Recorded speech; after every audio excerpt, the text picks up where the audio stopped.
Assalamualaikum warahmatullahi wabarakatuh. Bismillahirrahmanirrahim. Alhamdulillahi rabbil alamin. Wassalatu wassalamu ala habibillah wa bi Muhammad ibn Abdillah wa ala alihi wa sahbihi wa mawallah. Amma ba'd. Yang kami hormati pengurus takmir Masjid Fatimatus Zahroh Grendeng Purwokerto Utara, yang kami hormati panitia training kurban, training sembelih kurban, yang kami hormati para peserta training sembelih kurban tahun 1441 Hijriah rahimakumullah. Segala puji bagi Allah yang telah mempertemukan kita sekalian pada pagi hari ini. Semoga pertemuan ini dicatat oleh Allah sebagai amal kebaikan dan bisa membawa manfaat di dunya hatta akhirah. Allahumma amin ya rabbal alamin. Shalawat salam kepada junjungan kita Nabi Allah Muhammad sallallahu alaihi wasallam. Semoga kita semuanya mendapatkan syafaat kelak di yaumil qiyamah. Amin ya rabbal alamin. Saudaraku semua rahimakumullah. Alhamdulillah, saya diperintah oleh kantor Kementerian Agama Kabupaten Banyumas untuk bersama-sama panjenengan semuanya dalam acara training kali ini untuk menyampaikan pesan dari pemerintah, khususnya Kementerian Agama dalam kaitannya kegiatan ibadah sholat Idul Adha dan penyembelihan hewan kurban tahun 1441 Hijriah atau tahun 2020 Masehi kali ini di masa tatanan kenormalan baru, masa new normal, di mana kegiatan tersebut hendaknya mengikuti aturan ataupun prosedur yang telah ditetapkan oleh pemerintah, wabil khusus oleh Kementerian Agama terkait hal itu. Karena kita sekarang berada di masa yang memang harus menyesuaikan. Jadi yang namanya new normal itu bukan berarti kita kembali kepada kebiasaan, tapi yang namanya new normal adalah kita berada kembali kebiasaan tapi dengan menerapkan protokol kesehatan, physical distancing, dan menggunakan masker. Itu yang perlu kita upayakan, kita usahakan, ikhtiar kita dalam menghadapi masa pandemi ini. Kaitannya dengan kegiatan sholat Idul Adha dan penyembelihan hewan kurban, pemerintah sudah membuat sebuah protokol kesehatan. Disesuaikan dengan ini dengan tujuan supaya pelaksanaan sholat Idul Adha, penyembelihan hewan kurban berjalan dengan aman dan sesuai dengan ketentuan agama Islam. Di samping itu juga untuk meminimalisir berkerumunnya orang dalam suatu tempat atau lokasi yang akan kita gunakan untuk proses kegiatan penyembelihan hewan kurban. Penyembelihan hewan kurban yang dilakukan secara gotong royong oleh masyarakat itu ada 5 proses. Yang pertama penyembelihan, yang kedua pengulitan, yang ketiga pencacahan daging kurban, yang keempat pengemasan daging, dan yang terakhir adalah pendistribusian daging kurban. Proses-proses ini memerlukan protokol kesehatan. Jadi harus memenuhi protokol kesehatan dalam melakukan proses-proses yang tadi saya sebutkan. Supaya apa? Aman. Terhindar dari resiko penyebaran, penularan COVID-19. Ini yang perlu penyelenggara dan kita semuanya mengetahuinya. Jadi terkait hal ini, maka pemerintah, Menteri Agama sudah mengeluarkan surat edaran nomor 18 tahun 2020 terkait sholat Idul Adha dan penyembelihan hewan kurban di masa pandemi COVID-19. Dengan harapan semua yang terlibat dalam kegiatan ini bisa aman, terhindar dari COVID-19, menuju masyarakat yang produktif dan aman dari COVID ini. Berikut kami paparkan tentang surat edaran dari Menteri Agama. Yang pertama, dalam surat edaran ini ada dua hal. Yang pertama tentang pelaksanaan sholat Idul Adha. Untuk pelaksanaan sholat Idul Adha itu sudah biasa kita terapkan, sudah biasa kita praktekkan dalam kegiatan sholat Jumat selama ini di masa pandemi, di mana penyelenggara sholat Idul Adha kali ini adalah menyiapkan tempat area yang luas, memungkinkan para jamaah nyaman melaksanakan ibadah Id dan ada jarak di antara jamaah tersebut. Jadi penyelenggara yang pertama adalah membersihkan area tersebut dengan desinfektan, kemudian memberi tanda di dalam masjid seperti yang ada di masjid ini, ada tanda menggunakan lakban ataupun silang ataupun strip, itu sudah ditandai sehingga para jamaah memahami betul letak yang harus digunakan untuk sholat Idul Adha. Kemudian diatur tata ruang keluar masuknya para jamaah, kemudian disiapkan para petugas yang mengontrol suhu badan para jamaah. Jangan sampai ada jamaah yang mempunyai suhu di atas 37,5. Kalau ditemukan ada jamaah tersebut, maka dites ulang 2 kali, hitungan 10 detik. Yang kedua dites lagi, masih tetap sama atau tidak. Kalau tidak berarti boleh masuk, kalau tetap sama berarti ini ada resiko membawa virus COVID-19. Itu.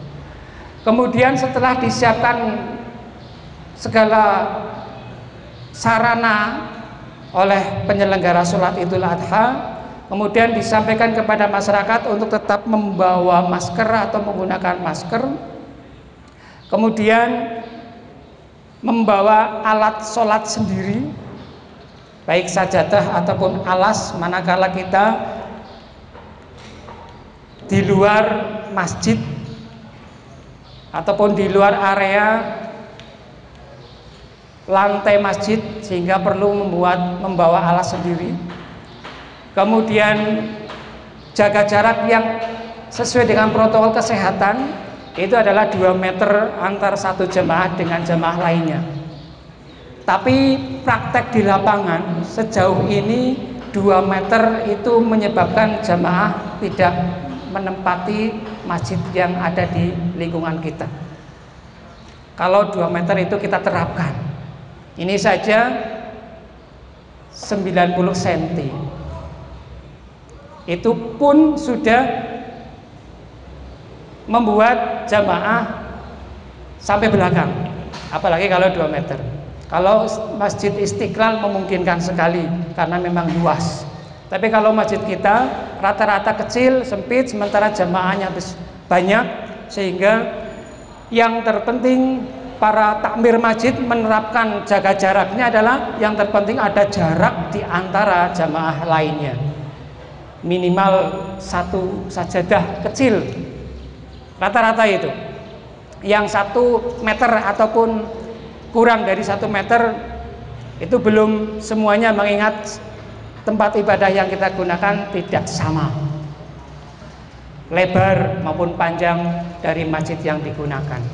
Apalagi musola-musola, langgar-langgar yang ada di RT-RT kita semakin sempit lokasinya.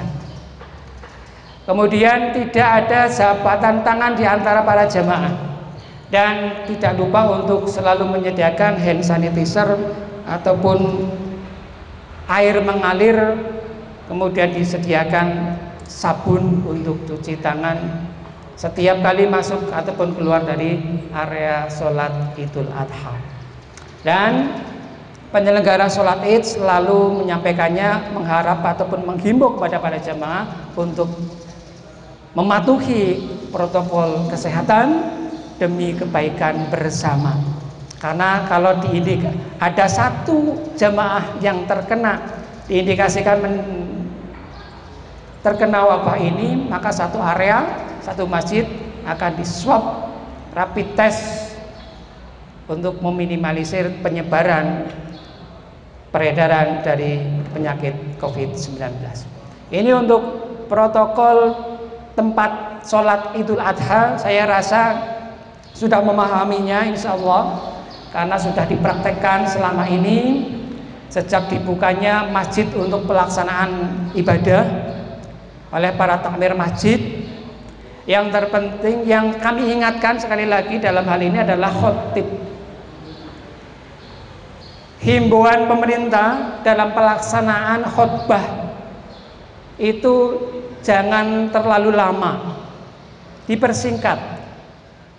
Yang sudah benar dan pelaksananya sesuai dengan edaran pemerintah waktu itu adalah sholat Idul Fitri. Meskipun di rumah-rumah pelaksanaannya, khotibnya membacanya singkat, antara 7 sampai 10 menit selesai. Nah, untuk kali ini pada pelaksanaan sholat Jumat yang kita lakukan selama ini sudah tidak mengindahkan aturan pemerintah. Khotbahnya sudah lama seperti biasa. Sehingga ini untuk khotib mohon sekali khotbahnya jangan terlalu lama, karena memang ini berkerumun banyak. Kemudian langsung habis sholat langsung pulang, tidak ada salaman atau berjabat tangan. Itu himbauan dari edaran pemerintah ini. Ini untuk pelaksanaan sholat Idul Adha. Berikutnya untuk pelaksanaan penyembelihan hewan kurban. Lanjut ya. Penyembelihan hewan kurban ini ada 3 tahapan ataupun 3 hal yang perlu kami sampaikan. Yang pertama adalah tentang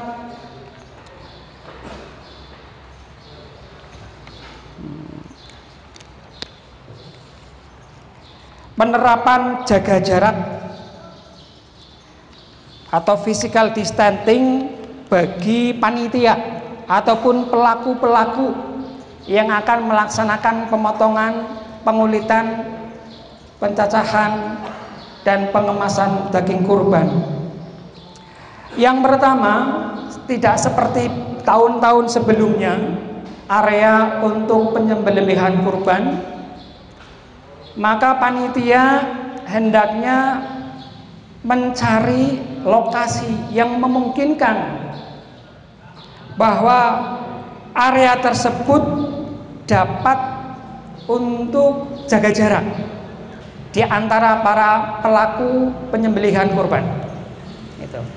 Yang sebelumnya mungkin tahun dulu berada di belakang rumah, Kalau yang bukan sebuah kepanitiaan, cukup di belakang rumah dengan kebun yang sempit di bawah pohon pisang.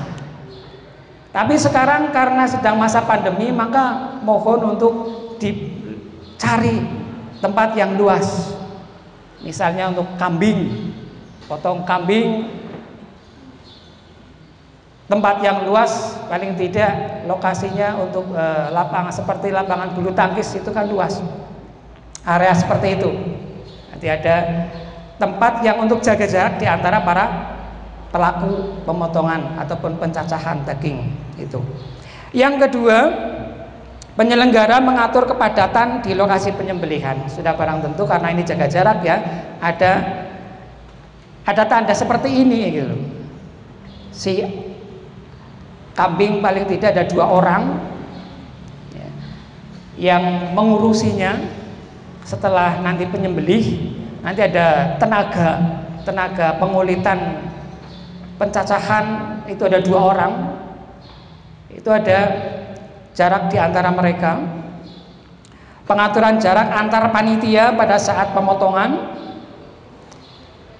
kemudian pencacahan, kemudian pengemasan hewan kurban. Kemudian yang keempat, kalau tahun dulu mereka suruh mengambil di panitia, maka tahun ini panitia yang bekerja mendistribusikan daging kurban ke rumah-rumah mustahik. Jadi kita penyelenggara panitia itu tidak perlu mengedarkan kupon pengambilan daging kurban, tapi mendistribusikan. Kita hanya mencatat nama-nama yang diusulkan oleh ketua RT ataupun dari lingkungan panjenengan, kemudian kita distribusikan sesuai dengan daftar yang ada di kita. Itu yang pertama. Yang kedua, penerapan kebersihan panitia. Penerapan kebersihan panitia meliputi melakukan pengukuran suhu tubuh, sama seperti tadi sholat Idul Adha. Dan yang kedua, panitia yang berada di area dan menangani daging, tulang dan jeroan itu dibedakan. Yang daging sendiri, tulang sendiri, jeroan sendiri. Itu dibedakan orang-orangnya. Wajib memakai masker, baju lengan panjang, dan sarung tangan. Sarung tangannya ini yang sarung tangan elastis yang ada di apotek gitu. Seperti orang mau operasi, dokter mau operasi itu menggunakan sarung tangan elastis. Itu disediakan oleh panitia untuk para pekerja ini. Nanti ada memakai kaos panjang, baju lengan panjang itu. Nah, yang keempat, penyelenggara selalu mengedukasi para panitia. Dalam hal ini apa? Mengedukasinya adalah jangan lepas masker. Kalau bisa disediakan face shield, kaca yang ada di depan muka, itu akan lebih mending itu daripada masker karena terlalu mungkin pegang. Hati face shield kan sampai bawah, tapi ya silakan alternatif yang terbaik monggo, mau face shield ataupun masker. Itu selalu kita edukasikan kepada para pekerja supaya mereka benar-benar patuh dengan protokol kesehatan. Yang kelima, memperhatikan etika batuk, etika bersin, etika berludah atau meludah. Jadi etika batuk yang disampaikan oleh pihak kesehatan adalah dengan siku, bukan dengan tangan, tapi ditutupkan ke sini, kemudian bersin ataupun batuk. Itu bukan gini, tapi begini. Tangan kanan atau tangan kiri sama. Usahakan sampaikan kepada para pekerja seperti itu. Manakala mereka batuk, tolong untuk caranya seperti ini. Kemudian yang terakhir, sebelum mereka kumpul dengan keluarga supaya langsung mandi besar, karena memang ini seharian berkutat dengan daging. Jadi membersihkan diri semuanya, baju pakaian yang kita kenakan dicuci, kemudian untuk sarung tangan sekali pakai sehingga langsung dibuang, karena itu elastis, sekali pakai, jangan dicuci kemudian untuk kapan-kapan, langsung dibuang sekali pakai. Mesti untuk sarung tangannya. Tapi kalau baju tidak, celana tidak. Ya kalau mau dibuang ya monggo, nggak apa-apa. Kalau di rumah pemotongan hewan itu menggunakan celemek di depan, ada celemeknya. Nah ini contoh, ada pekerja itu menggunakan pakaian seperti itu, ada helm proyeknya malah, menggunakan lengan panjang, ada sarung tangan. Sarung tangan ini ada yang elastis, ada yang warnanya kuning, ada yang warnanya hitam. Tinggal nanti kita beli yang termurah, ataupun kalau mungkin panitia tidak ada dana misalnya, tapi mendingan cari yang terbaik karena untuk melindungi kesehatan semuanya. Itu yang terbaik saja. Ini contoh penyembelihan, ataupun tadi sudah dipraktekkan, insya Allah panjenengan sudah ada banyak gambaran. Hanya saja penerapannya saja ini adalah para pekerjanya menggunakan face shield, masker, sarung tangan, dan baju lengan panjang. Berikutnya juga sama seperti ini, karena ini ada di rumah pemotongan hewan sehingga tempatnya steril, kemudian ada mejanya, kemudian ada tidak ada pengunjung ataupun orang yang berkerumun untuk menonton pemotongan.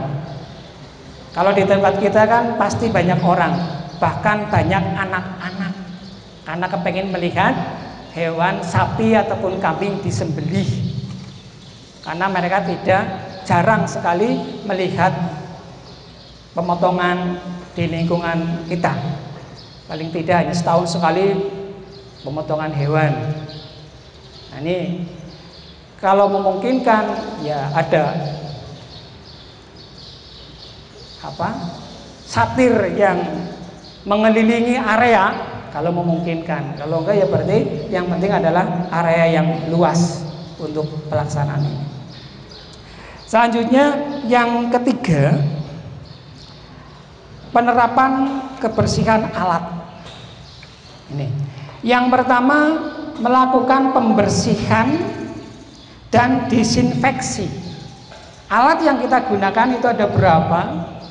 Dibersihkan, disinfeksi, disemprot ataupun sesuai dengan hand sanitizer, seluruh area dan peralatan sebelum dan sesudah prosesi penyembelihan hewan kurban. Baik dari tembaganya, kemudian gagangnya, itu tidak asal mencuci saja, tapi setelah dicuci bersih kemudian disinfeksi. Yang kedua, menerapkan sistem satu orang satu alat, jangan ganti-gantian pisau ataupun bendung ataupun yang lain, satu orang satu alat. Kalaupun itu dalam kondisi tertentu tidak bisa, maka bisa bergantian, tapi disemprot dulu itu. Berarti yang pinjam peso dari temennya semprot dulu gitu, baru digunakan. Setelah itu dikembalikan juga semprot lagi, kembalikan lagi. Itu masa ini memang seperti itu keadaannya. Makanya kalau ini bawa alat sendiri semuanya, peso, bendo dihadapkan di sampingnya sehingga tidak pinjem-pinjeman alat. Ini yang tertuang dalam surat edaran nomor 18 tahun 2020 Menteri Agama. Jadi SE ini adalah tentang pelaksanaan sholat Idul Adha dan penyembelihan hewan kurban di masa pandemi. Semoga bisa dipahami, tujuannya adalah demi kebaikan bersama supaya aman, terhindar dari penyebaran, penularan dari COVID-19. Di samping surat edaran dari Menteri Agama, pemerintah Kabupaten Banyumas juga sudah mengeluarkan edaran yang terbaru ataupun edaran tentang kegiatan ini, di mana para penyelenggara kegiatan sholat Id dan penyembelihan hewan kurban supaya membuat surat izin kepada Bupati Banyumas melalui camat masing-masing. Itu formnya sudah ada dalam surat edaran tersebut.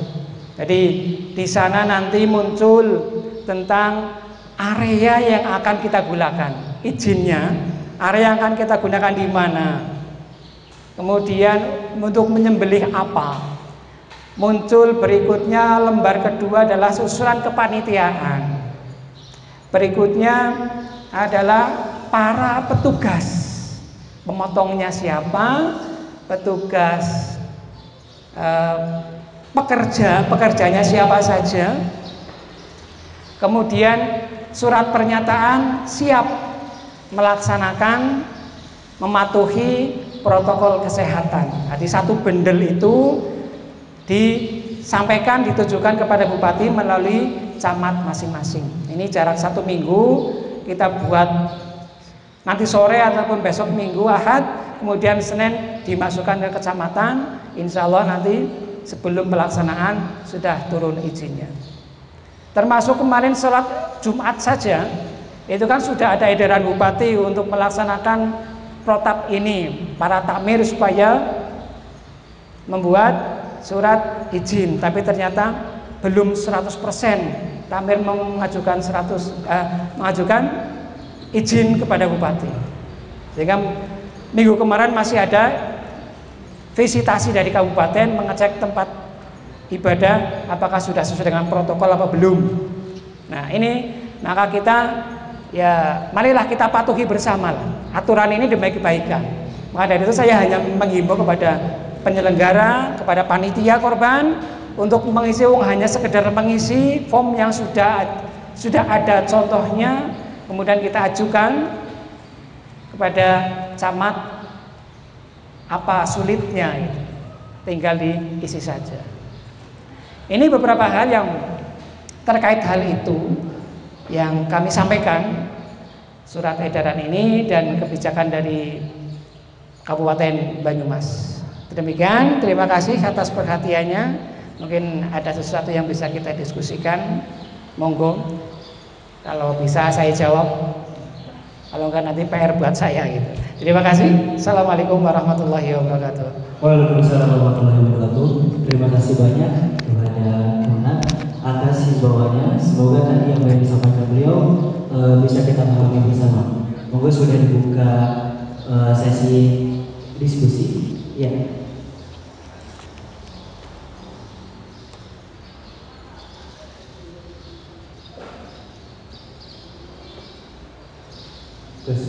Assalamualaikum warahmatullahi wabarakatuh. Waalaikumsalam warahmatullahi wabarakatuh. Selamat siang kepada para peserta dan pembicara.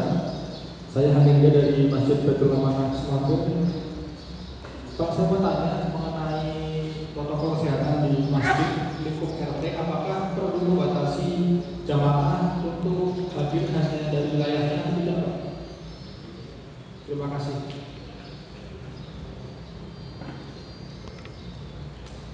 Maksudnya jamaah yang sholat di situ.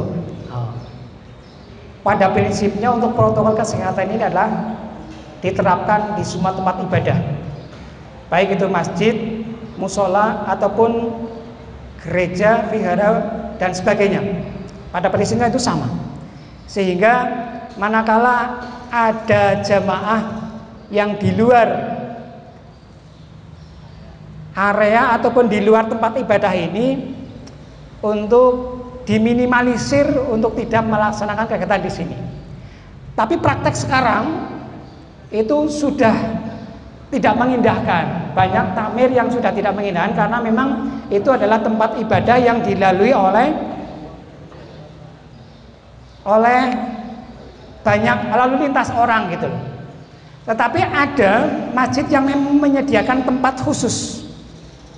Ada tulisan tempat sholat musafir, sehingga mereka boleh, tapi di tempat ini, area ini, wudunya di sini, panjenengan sholatnya di area ini. Sementara yang di dalam ataupun ini khusus untuk mukimin. Yang di luar itu adalah sudah disediakan khusus. Nah, kondisi di kita, ya kita kondisional karena tempatnya segitu, hanya segitu, ya bagaimana gitu loh. Mau menolak orang mau ibadah masa ditolak gitu loh. Ya ini dilematis memang. Tapi pada prinsipnya sebenarnya seperti itu, bahwa mereka boleh asalkan ada tempat khusus untuk musafir melaksanakan ibadah sholat. Yang saya tahu di sini di Masjid Baitul Matin Cilongok, ya kan, pinggir jalan. Nah, itu ada tempat musafir, tempat wudunya khusus. Orang mukiminnya di dalam, termasuk sholat Jumat juga demikian. Demikian Mas. Seperti itu sudah cukup, sudah jelas. Ini dulu ya. Bismillahirrahmanirrahim. Perkenalkan, nama saya Sekolah Satu Rusnaini, perwakilan dari Masjid Baitul Hikmah Kelurahan Purwokerto. Mohon izin untuk bertanya terkait dengan peraturan yang sudah diterapkan oleh pemerintah Kabupaten Banyumas dalam hal ini terkait dengan protokol kesehatan, bahwa di kelurahan kami memang sudah merata terkait dengan pelaksanaan protokol kesehatan. Akan tetapi ada beberapa masjid yang masih belum melaksanakan hal itu, dan dengan adanya masjid yang belum melaksanakan itu, ini menimbulkan kecemburuan dari masjid-masjid yang lain. Karena apa? Memang masjid-masjid yang lain itu sudah menerapkan, sudah membuat surat, mengajukan surat perizinan dan sebagainya, sudah melaksanakan sesuai dengan peraturan. Akan tetapi ada masjid yang memang tidak mengikuti peraturan dan itu masih melaksanakan sholat dan sebagainya. Itu menyebabkan perpecahan di jamaah masjid kami, yang di situ menyebutkan bahwasanya masjid yang menerapkan protokol itu adalah masjid pemerintah, masjid yang tidak menerapkan itu adalah masjid yang memang sesuai sunnah Rasul dan sebagainya. Itu mohon adanya ketegasan dari pemerintah Kabupaten Banyumas terkait hal itu, sehingga perpecahan antara jamaah dan mungkin masjid yang belum menerapkan protokol itu bisa ditindaklanjuti. Karena pada saat itu kami sudah melihat bahwasanya ada dari pemerintah kabupaten datang, terus aparat keamanan datang, akan tetapi pada prinsipnya masih sama halnya tidak melaksanakan protokol kesehatan. Mungkin itu yang dapat kami sampaikan kepada Departemen Agama. Mohon untuk diindahkan. Terima kasih. Assalamualaikum warahmatullahi wabarakatuh. Terima kasih.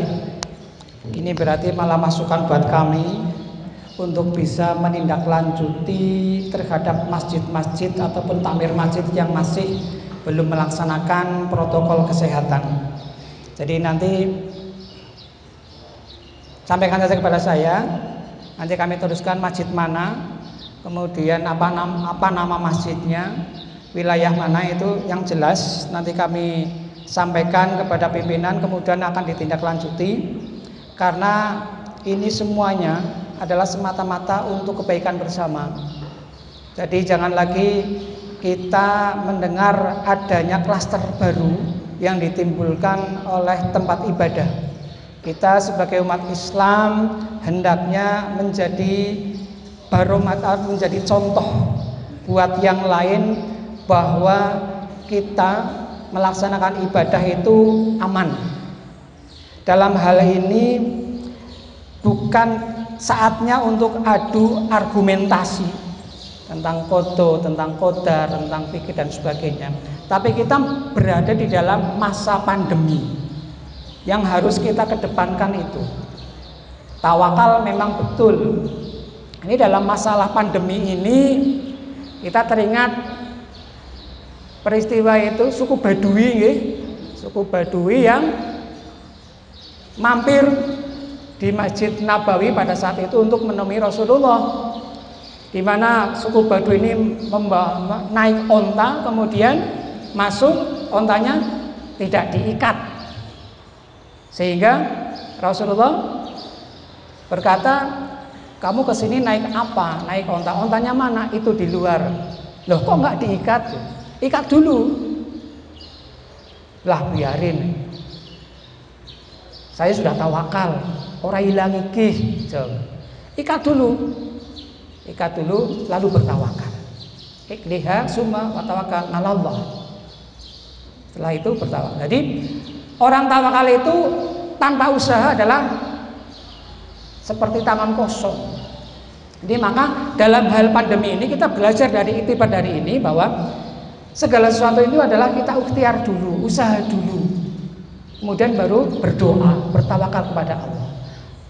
Terlepas nanti kita terkena wabah atau terkena tidak, itu memang qadarullah. Yang penting sudah usaha untuk mencegah ini. Usaha kita dalam saat pandemi apa? Masker, jaga jarak, tidak berjabat tangan, bawa alas sendiri ke tempat ibadah sholat itu. Itu usaha kita, upaya kita, baru tawakal. Jadi marilah kita memberi contoh, jangan iri tempat kita sudah ada tanda jarak ini, masjid yang lain kemudian tidak ada jaga jarak, kita malah tiru, itu malah salah. Justru kita tetap seperti ini, masjid yang lain biarkan saja. Kalau toh tetap seperti ini, laporkan kepada kami, nanti kami sampaikan, kita teruskan kepada gugus tugas COVID, baik tingkat kecamatan, Purwokerto Utara maupun tingkat kabupaten. Kemudian untuk tempat ibadah, masalah tempat ibadah pemerintah bukan pemerintah tadi ya. Jadi untuk masjid itu kan tingkatannya ada masjid jami, masjid besar, masjid agung, masjid raya, kemudian istiqlal. Jadi di desa kita itu ada satu masjid jami. Kriteria masjid jami menurut Dirjen Bimas Islam Kementerian Agama adalah masjid yang diberikan surat keputusan oleh pemerintah desa ataupun kelurahan dengan cara bermusyawarah antar takmir masjid yang ada di kelurahan tersebut. Misalnya masjidnya ada 4, berarti tokohnya, takmirnya dikumpulkan, diputuskan masjid jaminya mana. Kemudian keluar surat keputusan atau SK kepala desa, SK kelurahan. Masjid jami desa kelurahan X adalah ini. Yang lain berarti bukan masjid jami. Jadi di sini nggak ada istilah masjid pemerintah, itu nggak ada. Kemudian masjid besar adalah masjid tingkat kecamatan, satu kecamatan itu diputuskan keluar SK kecamatan. Berikutnya kabupaten, SK kabupaten masjid agung. Masjid raya tingkat provinsi Jawa Tengah, masjid raya itu. Jadi di sini maka kita tetap protokol kesehatan kita laksanakan. Kemudian izin-izin ini kita sampaikan toh juga tidak ada ruginya, kita tidak akan kecolongan manakala kita membuat surat izin tersebut. Kita memberi contoh yang baik lah, nggak usah tidak baik gitu. Mungkin itu udah yang kami jawab. Ya mungkin seperti itu ya Mas ya, kita harus dari pengalaman terbaik bagi yang lain. Mungkin 2 pertanyaan lagi yang digunakan untuk tidak memungkinkan ya, monggo. Terima kasih.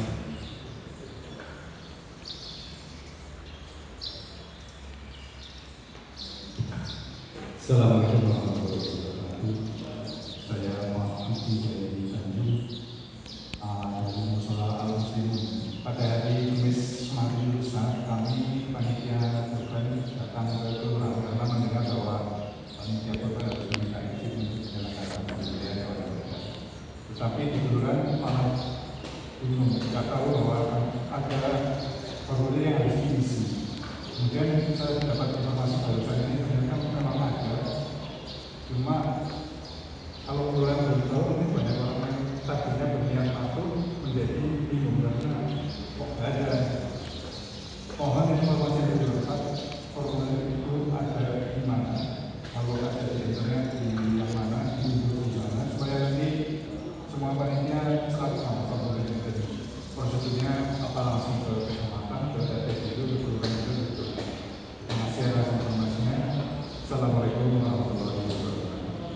Waalaikumsalam warahmatullahi wabarakatuh. Terima kasih Bapak.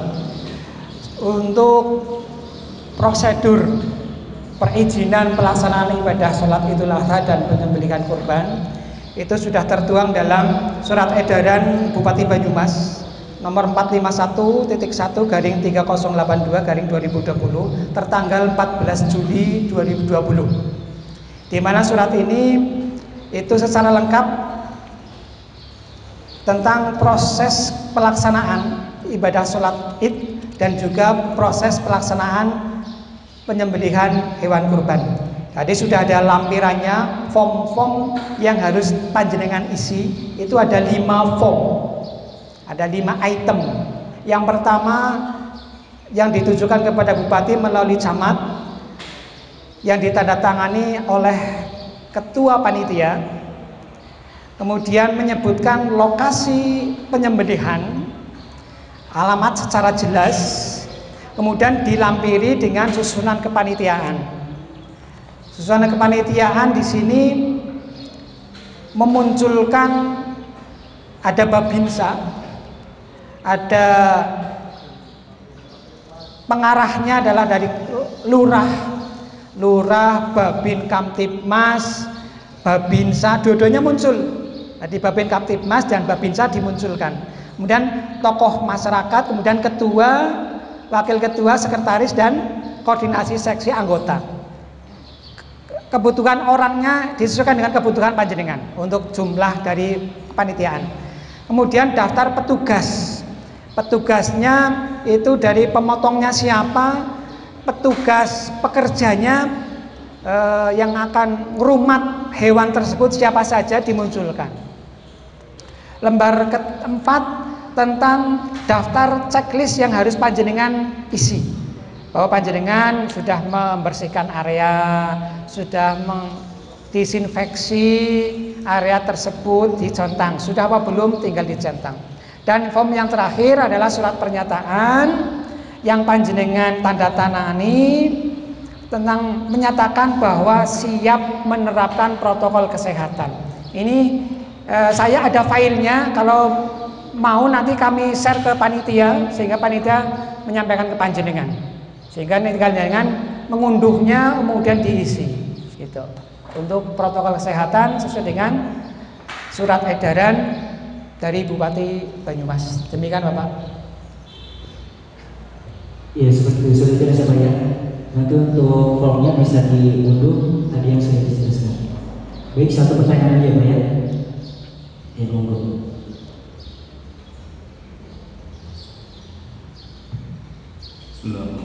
Assalamualaikum warahmatullahi wabarakatuh.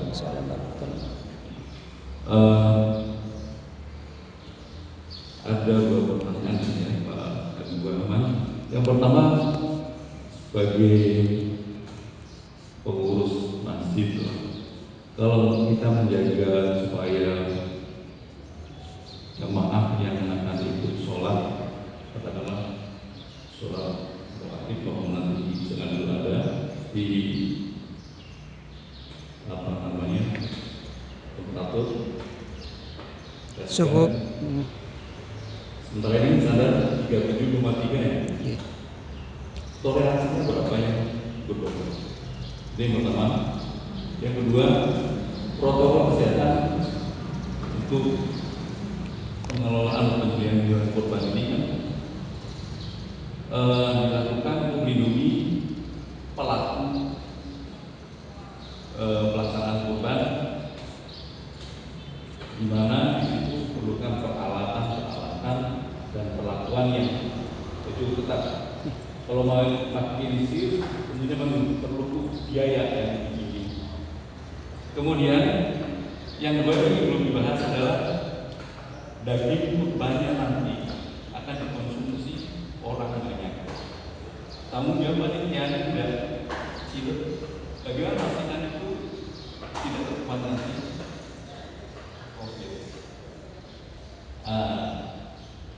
Saya ingin tahu apakah ada kemungkinan nggak daging itu nanti terkontaminasi COVID, sehingga kita harus tetap mengawasi pelaku nanti yang melaksanakan kurban itu mematuhi protokol kesehatan, di mana konsekuensinya biayanya akan meningkat.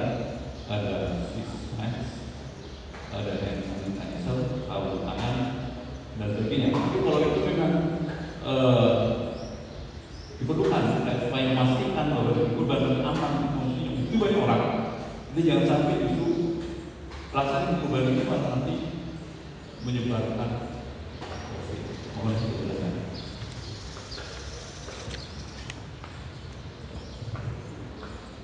Terima kasih. Untuk pengecekan suhu badan yang disebutkan tadi adalah suhunya 37,5 derajat. Jadi 37,5 derajat ke bawah. Maksimal itu, maksimal 37.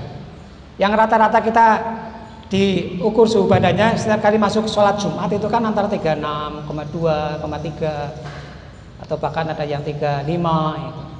Bahkan kalau orang habis wudhu karena ini dingin bisa saja kurang gitu. Jadi standar maksimal adalah itu 37,5.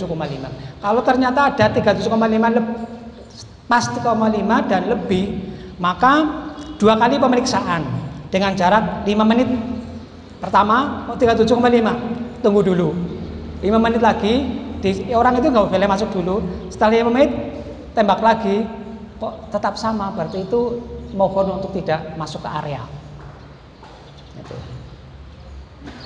Semoga saja pengukur suhu badannya itu normal, pengukur suhu badan yang baik,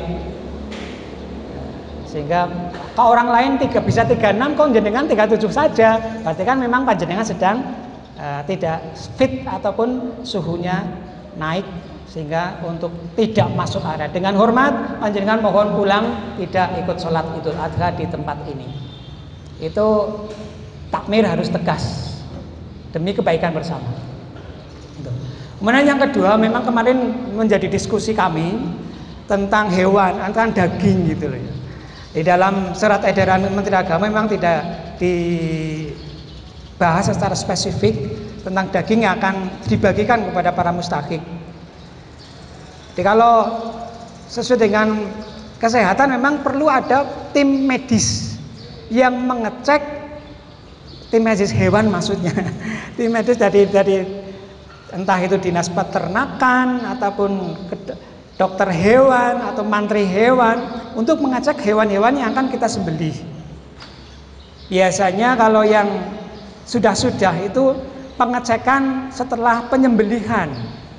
Kemudian mereka langsung menuju kepada jeroannya, yakni apa? Hati. Langsung ngorek-ngorek hatinya itu. Kalau hatinya baik, yang dia tahu, maka supaya dilanjutkan. Kalau enggak berarti hatinya langsung diambil untuk dimusnahkan, tidak dibagikan. Dan mereka pun tenaga medis datang tidak meminta biaya kepada kami, mereka semata-mata karena sebagai mantri kesehatan, mantri hewan, mengecek keadaan hewan kurban ini. Nah, untuk hewan pada saat sekarang ya untuk mendatangkan mereka secara khusus ya memang memerlukan biaya. Apakah hewan saya perlu diswab dulu atau tidak itu? Kalau diswab dulu kan berarti sekarang, karena harus menunggu 14 hari, berarti kan kalau 14 hari motornya kapan? Di luar kurban, di luar tanggal 10, 11, 12, 13, berarti itu kurban lagi, tapi nyembelah biasa gitu loh. Nah, ini yang tidak dibahas memang dalam hal ini kami tidak bisa menjawab secara detail untuk swab dari hewan yang akan kita sembelih. Yang jelas yang sudah kami praktekkan di situ adalah koordinasi dengan mantri hewan di kecamatan untuk mengecek kurban kami apakah sehat atau tidak sehat. Dan pengecekan pun setelah penyembelihan berlangsung, bukan sebelum.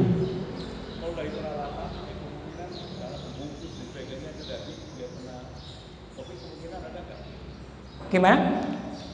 Kan ada pengemasan. Nggih, pengemasan. Kalau pelaku-pelakunya ini kurang disiplin untuk protokol kesehatan, Nggih.